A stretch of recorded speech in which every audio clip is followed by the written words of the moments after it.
When time first began, the Eternal gave life to powerful beings of light, the Drakiels. But as misfortune would have it, the power given to these creatures awoke in them only a boundless pride and an inexhaustible thirst for dominion. Shaken by this betrayal, the Eternal banished them to the deepest abyss of Dracomundus. It was there, in the depths of the earth, that they twisted into the monstrosities that we know today as dragons. Alas, possessed more than ever by hate and vanity, the Banished refused to admit themselves defeated. Through their voices, they persisted in corrupting humanity. Through their blood, they defiled the land we call our home. From that moment on, mankind would live in fear. Fear that one of the Dragon Lords, the most powerful of the Banished, would one day return to the surface. With the support of his Dragonkin, Saw Ichnog succeeded in escaping from his subterranean prison. And brave souls, guided by the light, rose up and vowed to push him back. Soldiers of the Order, righteous and faithful to the Eternal, who suffered body and soul after coming into contact with draconic corruption. Rare were those who remained impervious to the depraved whispers of the dragons on the outskirts of this gaping breach. One such person was Godefroy of Clairval, Grand Knight of the Order of the Eternal.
The voice of the Dragon Lord blighted people's spirits and petrified their bodies, instilling terror and madness into those who heard it. Never before had a breach so vast been rent between the two worlds.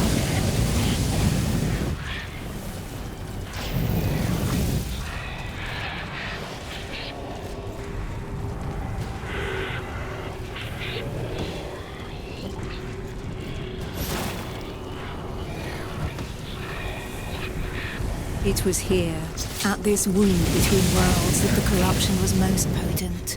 One by one, haunted by the whispers from below, the people succumbed to madness. Draconic blood sullied the earth and corrupted the creatures that trod upon it.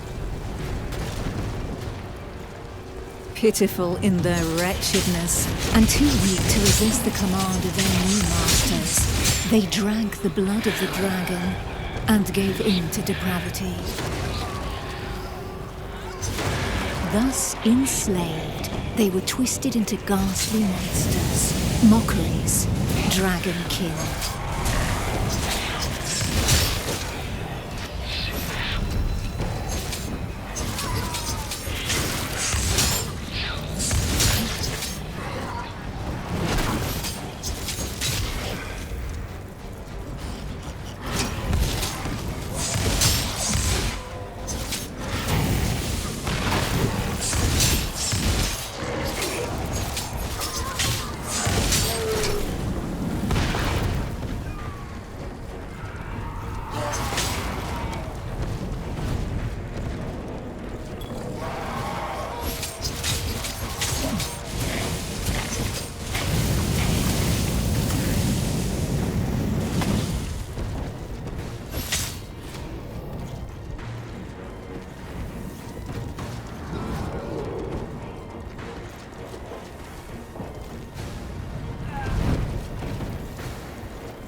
Men, women, children, animals, for as many slaves as there were devoted to their cruel masters, just as many grotesque monsters blindly obeyed any order given to them by their dragon lord.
Only the most righteous of souls, guided and supported by the Eternal, were able to resist the corrupting call that led the living to damnation.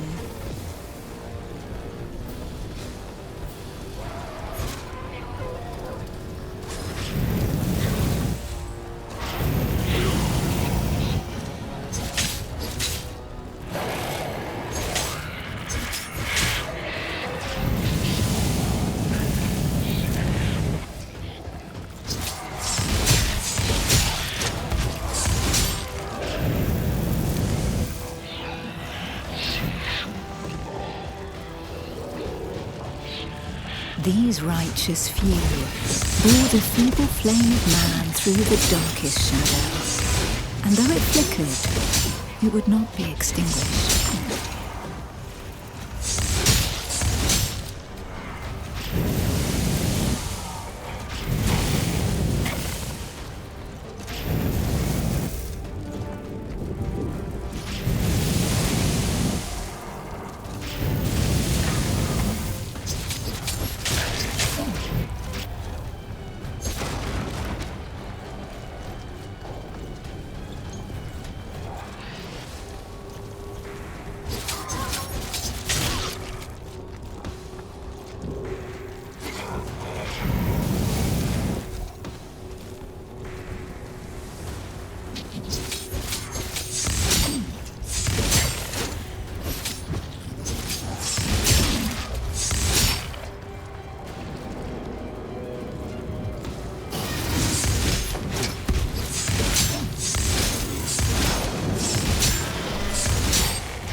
Filled with these fleeting embers of hope, a few brave souls founded an alliance to carve the first breach into Draconic defenses.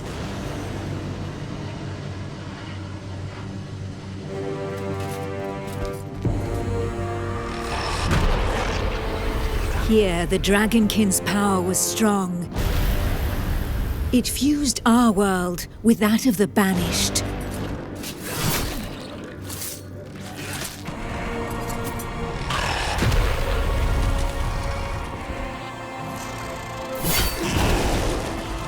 Godefroy of Clairval heroically broke through and shattered their defense barriers.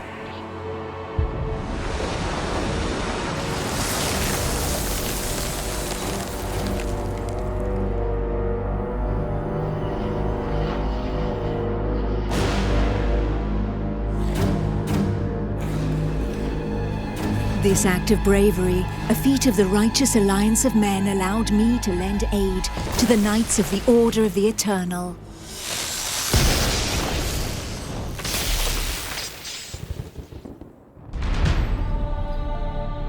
Me, Almantia, Grand Oracle of Pytho-Durcan, Dragon blood, a human altered but not consumed by the draconic blood that flows through my veins. My sisters and I have powers given to us by the dragon, but our souls remain our own.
neither Dragonkin nor entirely human, and afforded extraordinary abilities by our forebearers.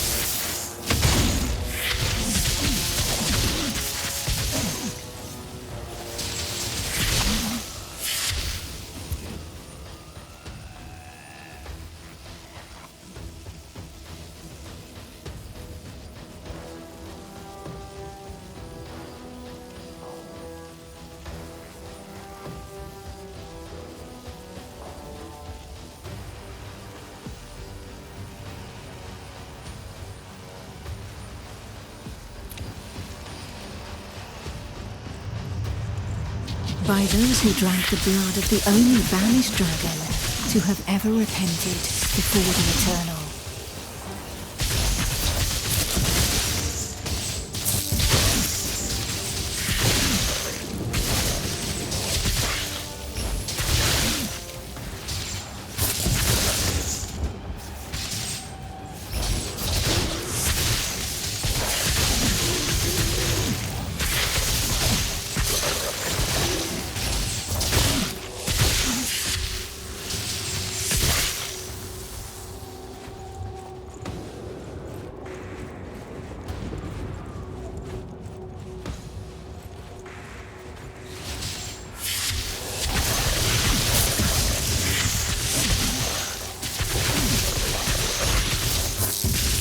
These few drops of draconic blood connected our throats to those of the dragons.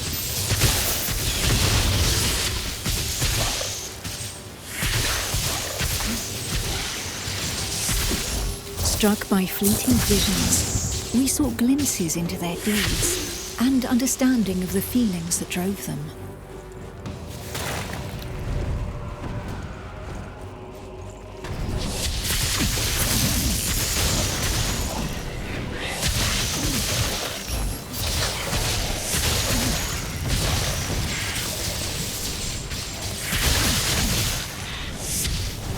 With that understanding came a vulnerability.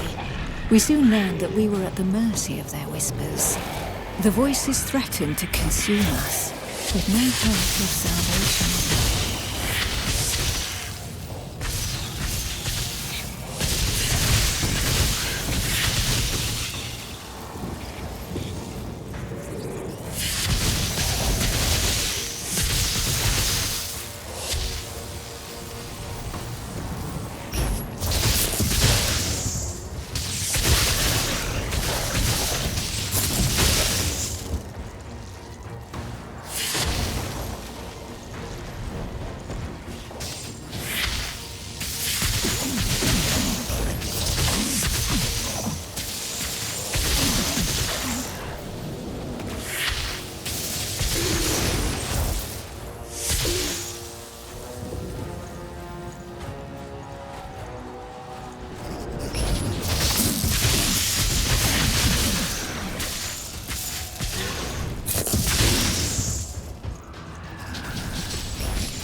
But the formidable link that connected us to the dragons could also awaken something within us. We lived strong in the certainty that the Eternal had pardoned us for the draconic corruption in our veins.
Our civilization fell alongside the blue dragon Pythodurcan, forcing us to live amongst men in the city of the Order of the Eternal.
Closer to the breach made by Sir Ichnog, Godefroy, fighting fire with fire, confronted the Draconic hordes.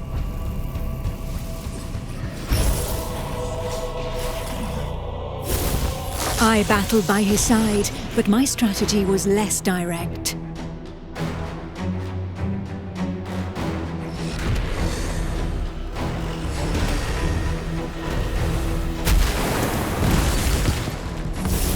My draconic power allowed me to open up a passageway for the men of Nurogard, all of them prepared to make the ultimate sacrifice to save what remained of humanity.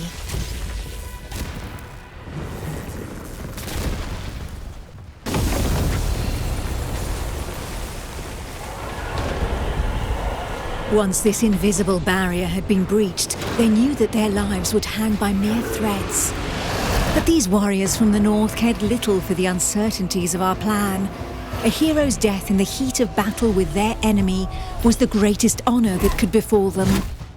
Led by the pale dragon blood Harold Truelson, the barbarian fleet had but one objective: to lure the enemy into the open sea and leave the path to the breach vulnerable. If a single vessel reached the coast, then this sacrifice would not have been for naught.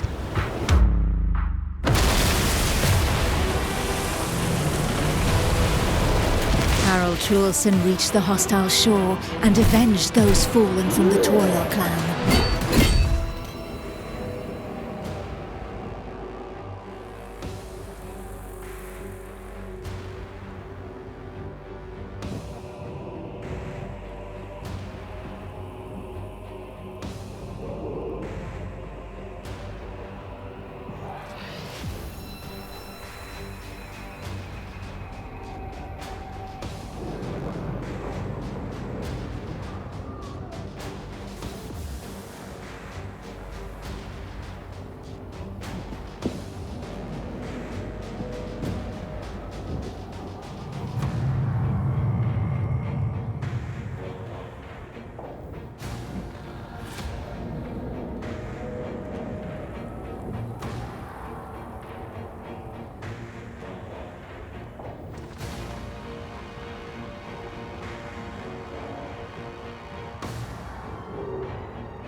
The barbarians of Nurogard feared neither pain nor death, and they welcomed violence as they might an old and familiar friend. Truelson knew this friend better than most. His existence thus far had been one of suffering, of hardening his resolve, and of preparing to endure the worst of torments, without losing the one thing of value every warrior of his clan held dear. His soul. While the Knights of the Order of the Eternal had always been forbidden from making use of dragon's blood, the warriors from the north, staying true to their values, had taken this risk. A select few, highly trained clansmen, risking their lives in the process, had successfully imbibed the pale dragon's blood without succumbing to the corrupting voices.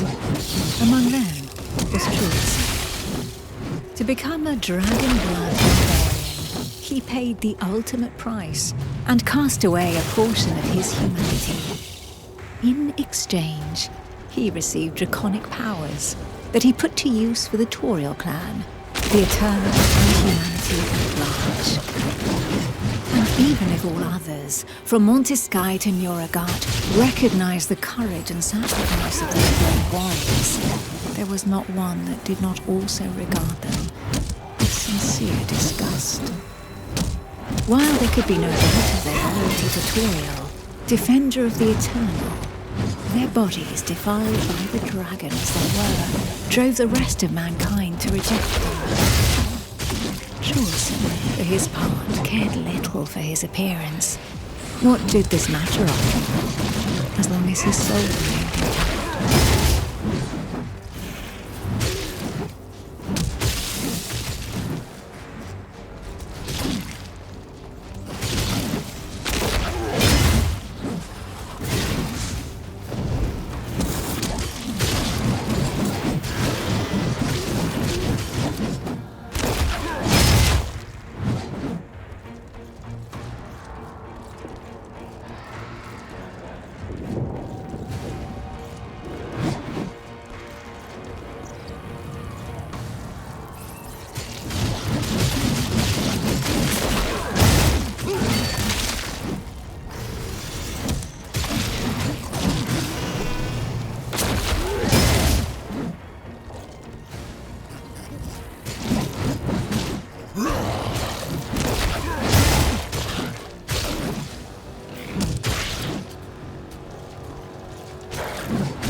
The pale dragon blood had achieved his goal.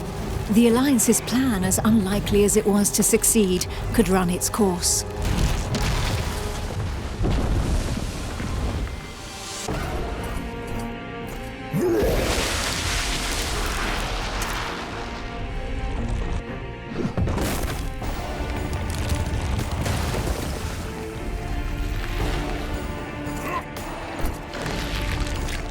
The barbarian waited for the signal that would tell him where to carve a bloody path through enemy defenses and lure the dragons far away from the breach.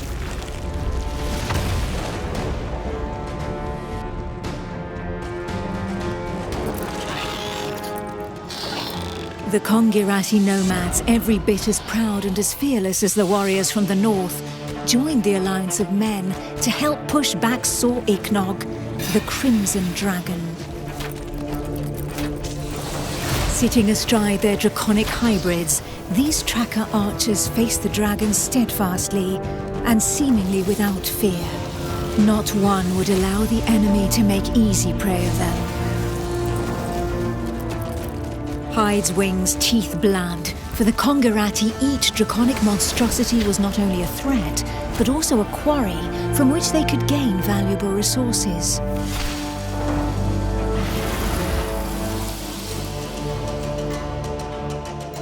And where others had begged and prayed for divine salvation, these nomads made full use of anything the earth and providence offered them in order to survive.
Their master tracker Eula, however, did not see things in such stark shades of black and white. Of all those who made up their number, she was the first to recognize the value of this eternal light. She rejected neither the ancestral traditions nor the tracking of the Dragonkin, who had made it possible for the Kongarat to excel in the arts of potions, alchemy, poisons, and draconic hybridization. How long would her people be able to continue traveling freely if the corruption were to poison the entire world? It was for this reason that she joined the Alliance of Men.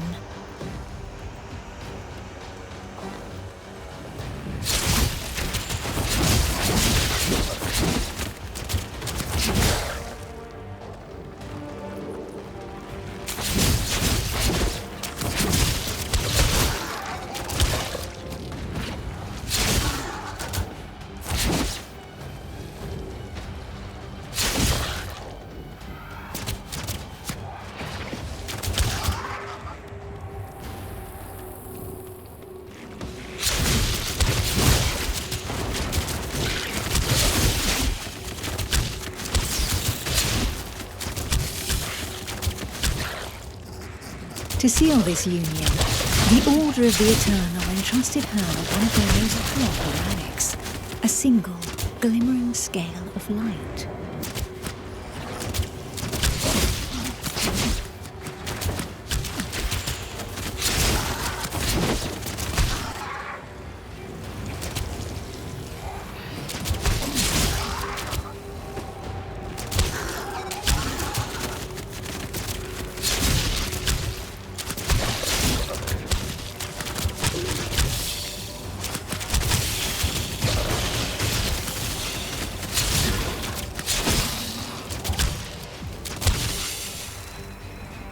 If the legends are to be believed, this scale had been pried from the hide of one of the Drakeels in the heat of battle, back when these beings of light had pushed back the banished dragon lords that ventured too close to the surface. Each champion had one, and the power of their light would be needed to push Sor Iknog back into the shadows.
It was up to Eula, armed with her scale of light, to cast the invocation.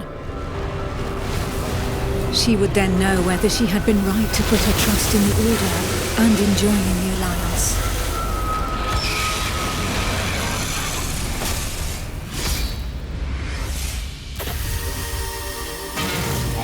The power of the light was like nothing ever seen before. We heard the Dragon Lord howl into our minds, racked with pain and rage.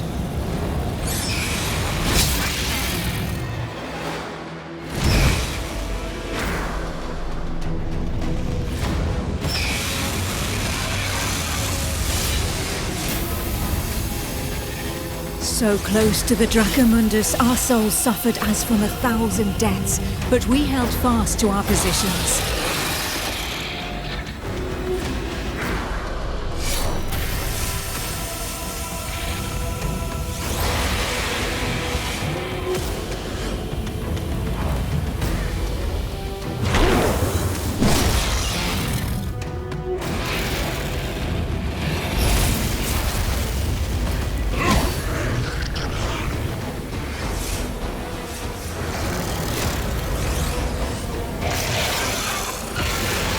Inch by inch, the divine light pushed the corruption back into the breach, and it was thus that the Banished Lord saw Ignog disappeared once more into the shadows, where he would suffer eternal retribution.